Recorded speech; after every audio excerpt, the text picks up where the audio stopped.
Hi friends, ఈరోజు అయితే 5 kilo పనసకాయ తెచ్చాను. దీన్ని కోసి ఎలా ఉందో టేస్ట్ చూద్దాం, అలాగే ఎన్ని పీసులు వస్తాయో చూద్దాం. దీన్ని ఫస్ట్ ఏం చేయాలంటే మన కత్తికి ఇంట్లో ఉండే నూనె ఏదన్నా తీసుకొని దానికి జిడ్డు తగలకూడదు, ఇది కోరుతాం. The wind hums songs at the break of day,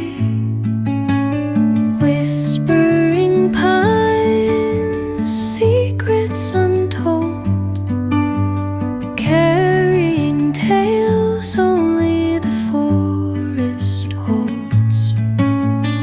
Moonlight spills through the velvet dark, etching patterns, leaving its mark.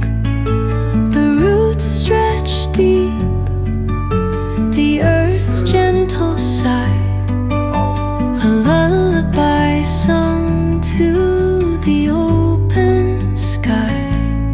Oh, whispering pines, అబ్బా super. caught in the rhythm of the stars and the moon. Teach me the language of rustling leaves. Story friends, 1 KG 30 rupees, 5 కేజీలు 150 రూపాయలు. 150 రూపాయలకి ఇది వర్తా కాదా comment చేయండి friends. అలాగే మా video నచ్చితే లైక్ చేయండి, ఫాలో చేయండి, షేర్ చేయండి. Thank you friends.